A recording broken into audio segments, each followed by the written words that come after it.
Hello, welcome to Cook with Paulson, and today we'll be making a simple tomato curry, for which we need sliced onion, tomato, some curry leaves, green chilies, some Kashmiri chili powder, and mustard seeds, and also some tamarind water, and also some additional water and oil, any oil that you would normally use.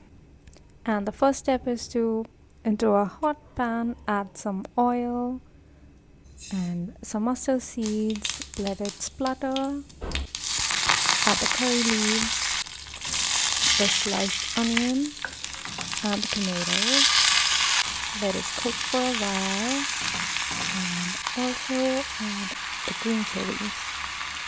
Mix everything together, add some salt, which is normally to taste, and the Kashmiri red chili powder. Mix everything together and let it cook slowly. Once it's cooked a bit, add the tamarind water. Check the salt and add more if you feel like you need more salt in the curry.